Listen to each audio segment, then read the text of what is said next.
یہ واقعہ ایک مشہور حکایت ہے جو مختلف کتابوں اور مجالس میں نقل کی جاتی ہے اور اسی حیثیت سے آپ کے سامنے بیان ہوگی۔ بسم اللہ الرحمن الرحیم۔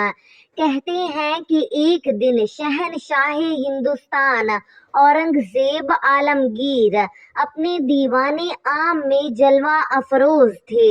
اتنے میں ایک دربان نے حاضر ہو کر اطلاع دی۔ جہاں پناہ ایک فریادی محل کے دروازے پر کھڑا ہے جو بارگاہ میں حاضر ہونے کی اجازت چاہتا ہے۔ شہنشاہ نے فرمایا اسے اندر آنے کی اجازت دے دو۔ چند لمحوں بعد ایک ادھیڑ عمر کا آدمی دربار میں حاضر ہوا۔ شہنشاہ نے اس پر ایک سرسری نگاہ ڈالی اور بیٹھنے کا اشارہ فرمایا۔ جب دوسرے فریادیوں کے مقدمات کی سماعت ختم ہو گئی تو شہنشاہ نے اس اجنبی شخص کی طرف متوجہ ہو کر فرمایا، اے شخص بتاؤ کیا فریاد لے کر آئے ہو؟ اس نے ادب سے عرض کیا، جہاں پناہ میں ایک بہروپیہ ہوں، صرف اس آرزو میں گجرات سے حاضر ہوا ہوں کہ شہنشاہ ہند کے دربار سے اپنے فن کی کوئی داد حاصل کروں۔ میں نے سنا ہے کہ اس دربار میں فن کی ہمیشہ قدر کی جاتی ہے۔ اورنگزیب عالمگیر نے مسکراتے ہوئے فرمایا، تم نے درست سنا ہے، فن کی قدر کرنا ہمیشہ شاہی درباروں کا شیوا رہا ہے۔ میں تمہیں اجازت دیتا ہوں کہ اپنے فن کا مظاہرہ کرو۔ پھر فرمایا، ایک بہروپیے کا سب سے بڑا کمال یہ ہوتا ہے کہ وہ اپنے اختیار کیے ہوئے روپ کو اس قدر حقیقت سے قریب کر دے کہ اصل اور نقل میں فرق کرنا مشکل ہو جائے۔ اگر تم مجھے دھوکہ دینے میں کامیاب ہو گئے تو میں سمجھوں گا کہ تم اپنے فن میں کامل ہو اور ایک قدردان کی حیثیت سے تمہیں بہترین انعام دوں گا۔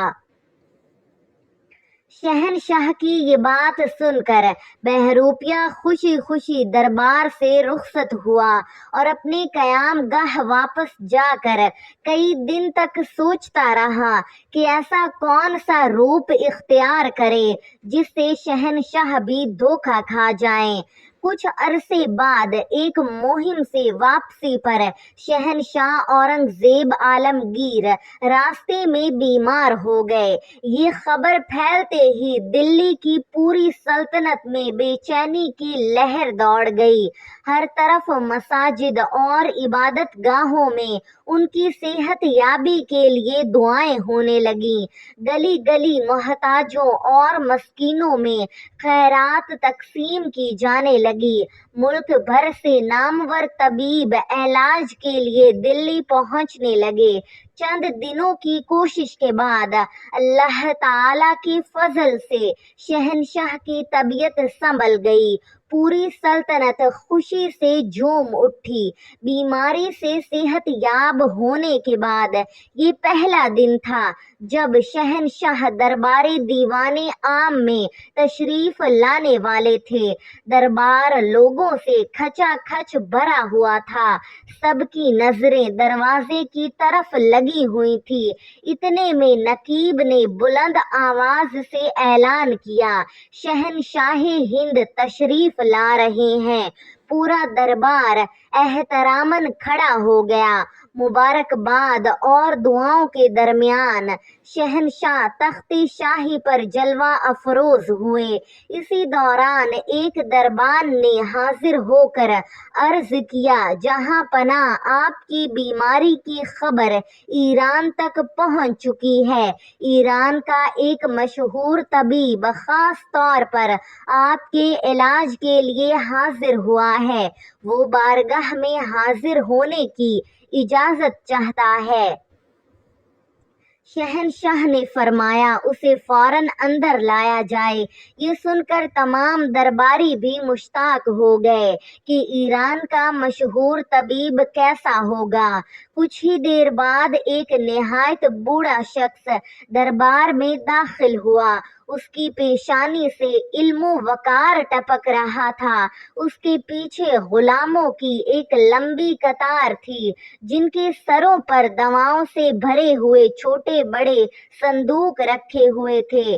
پورا دربار اس طبیب کو حیرت سے دیکھ رہا تھا، مگر شہنشاہ اورنگزیب عالمگیر مسلسل اس کے چہرے پر نظریں جمائے ہوئے تھے۔ جو ہی وہ طبیب سلام کرنے کے لیے آگے بڑھا، شہنشاہ مسکرا کر بولے، میں تمہیں پہچان گیا ہوں۔ یہ الفاظ سنتے ہی وہ شخص شرمندگی سے پانی پانی ہو گیا۔ وہ دراصل وہی بہروپیہ تھا جو ایران کے طبیب کا روپ دھار کر آیا تھا۔ اپنے فن کی اس ناکامی پر اسے اتنا صدمہ پہنچا کہ وہ خاموشی سے الٹے قدموں دربار سے واپس لوٹ گیا۔ کئی دن تک بہروپیہ اپنی ناکامی پر افسوس کرتا رہا۔ اس کی آنکھوں سے نیند اڑ چکی تھی، لیکن رفتہ رفتہ اس نے اپنے ٹوٹے ہوئے حوصلوں کو پھر سے سمیٹا اور عزم کیا کہ ایک بار پھر اپنی قسمت آزمائے گا۔ چند دن گزرے تو رمضان المبارک کا مہینہ آ گیا۔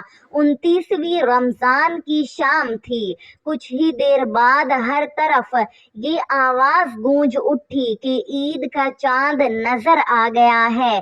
توپوں کی سلامی دی گئی اور پورا شہر خوشیوں کی بارش میں نہا گیا۔ ہر طرف عید کی تیاریاں شروع ہو گئیں۔ اس رات شاہی محل کے دروازے پوری رات کھلے رہے۔ غریب، مسکین اور ضرورت مند جوک در جوک آتے رہے اور ان میں فراخ دلی سے خیرات تقسیم کی جاتی رہی تاکہ عید کے دن کوئی شخص بھوکا یا نادار نظر نہ آئے۔ صبح طلوع ہوئی تو پورا شہر عید کی خوشیوں سے مہک رہا تھا۔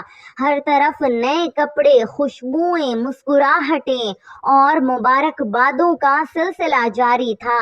مسجدوں کی طرف نمازیوں کا عظیم الشان ہجوم رواں تھا۔ قلعہ معلیٰ سے توپ کی پہلی سلامی دی گئی، پھر دوسری توپ کے ساتھ شاہی جلوس عیدگاہ کی طرف روانہ ہوا۔ شہنشاہ اورنگزیب عالمگیر نہایت عاجزی اور خشوع کے ساتھ عید کی نماز ادا کرنے پہنچے۔ ان کی پیشانی پر عبادت کا نور نمایاں تھا۔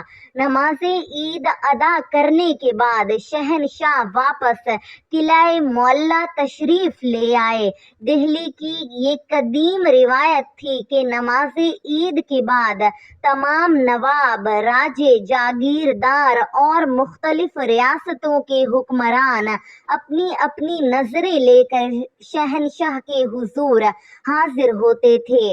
چنانچہ دیوان عام کو نہایت خوبصورتی سے سجایا گیا۔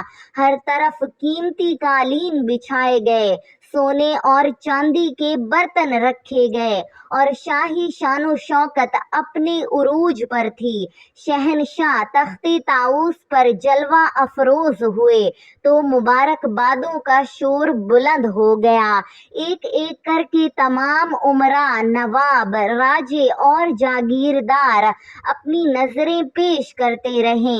آخر میں ترکستان کا ایک مشہور جوہری آگے بڑھا۔ اس نے نہایت ادب کے ساتھ ایک چھوٹا سا صندوق شہنشاہ کے سامنے رکھتے ہوئے عرض کیا، جہاں پناہ، اس صندوق میں دنیا کا نایاب ترین ہیرا موجود ہے۔ ہزاروں برس زمین کی تہوں میں پرورش پانے کے بعد یہ گوہر ہمارے ہاتھ آیا ہے۔ آج اسے آپ کی خدمت میں پیش کرنا میرے لیے سب سے بڑی سعادت ہے۔ یہ کہہ کر اس نے صندوق تخت کے قریب رکھ دیا اور واپس پلٹنے لگا۔ اچانک شہنشاہ اورنگزیب عالمگیر مسکرائے اور فرمایا، اس بار بھی ہم نے تمہیں پہچان لیا ہے۔ یہ الفاظ سنتے ہی اس شخص کا رنگ اڑ گیا۔ وہ دراصل وہی بہروپیہ تھا جو اس مرتبہ ترکستان کا جوہری کے روپ دھار کر آیا تھا۔ یہ شکست پہلی شکست سے کہیں زیادہ گہری تھی۔ وہ خاموشی سے دربار سے نکل گیا اور کئی دن تک اسی غم میں ڈوبا رہا، مگر اس کے باوجود اس نے ہمت نہ ہاری۔ کچھ عرصے بعد اس کے دل میں پھر خیال پیدا ہوا کہ ایک مرتبہ اور اپنی قسمت آزمائی جائے۔ اسے یقین تھا کہ اگر اس بار وہ کامیاب ہو گیا تو اپنے فن کی معراج حاصل کر لے گا۔ کچھ ہی عرصے بعد دکن سے یہ خبر پہنچی کہ وہاں کے کئی حکمرانوں نے بغاوت کر دی ہے اور سلطنت مغلیہ کے خلاف علم بغاوت بلند کر دیا ہے۔ حالات کی نزاکت کو دیکھتے ہوئے شہنشاہ اورنگزیب عالمگیر نے خود دکن کی مہم پر روانہ ہونے کا فیصلہ فرمایا۔ چنانچہ ملک بھر سے ایک عظیم لشکر جمع کیا گیا۔ تمام تیاریاں مکمل ہونے کے بعد ایک صبح شہنشاہ اپنے جرار لشکر کے ساتھ دکن کی طرف روانہ ہو گئے۔ راستے میں جس شہر یا گاؤں سے شاہی لشکر گزرتا وہاں لوگوں کا ہجوم امڑ آتا۔ سفر زیادہ تر پہاڑوں، جنگلوں اور دشوار گزار راستوں سے ہوتا ہوا جاری رہا۔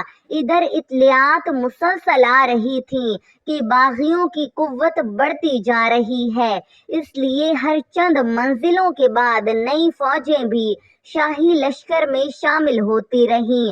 اورنگزیب عالمگیر کا معمول تھا کہ راستے میں جہاں بھی کسی اللہ والے یا بزرگ کا مزار آتا وہاں حاضر ہو کر فاتحہ پڑھتے، دعا کرتے اور پھر سفر جاری رکھتے۔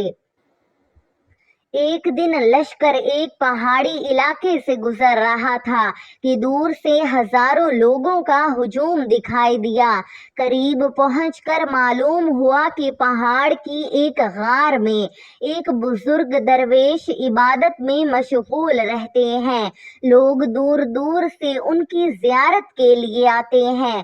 وہاں ایک چھوٹی سی بستی بھی آباد ہو چکی تھی۔ لوگوں نے بتایا یہ اللہ والے نہ کسی سے بات کرتے ہیں، نہ دنیا کی کسی چیز کی طرف متوجہ ہوتے ہیں، اکثر خاموش رہتے ہیں اور اللہ کی یاد میں مستغرق رہتے ہیں۔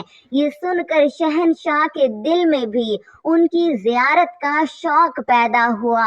انہوں نے حکم دیا کہ لشکر یہیں قیام کرے اور صبح ہوتے ہی وہ خود اس بزرگ کی خدمت میں حاضر ہوں گے۔ اگلی صبح شہنشاہ نے غسل کیا، پاکیزہ لباس زیب تن فرمایا یا 2 رکعت نفل ادا کیے اور نہایت ادب کے ساتھ غار کی طرف روانہ ہوئے۔ غار کے باہر موجود خادم نے عرض کیا، حضور حضرت اس وقت ذکر الہی میں مشغول ہیں، چند لمحے انتظار فرمائیے۔ شہنشاہ خاموشی سے انتظار کرتے رہے۔ کچھ دیر بعد خادم نے اندر جانے کی اجازت دی۔ شہنشاہ غار میں داخل ہوئے تو دیکھا کہ ایک بزرگ خاموشی سے عبادت میں مصروف ہیں۔ آپ ادب سے زمین پر بیٹھ گئے اور کافی دیر تک خاموش رہے۔ آخرکار شہنشاہ نے عرض کیا، حضرت دکن کی مہم پر جا رہا ہوں، دعا فرمائیے کہ اللہ تعالی فتح عطا فرمائے۔ لیکن درویش نے کوئی جواب نہ دیا۔ وہ بدستور اللہ کی یاد میں مشغول رہے۔ کافی دیر گزرنے کے بعد شہنشاہ نے واپسی کا ارادہ کیا۔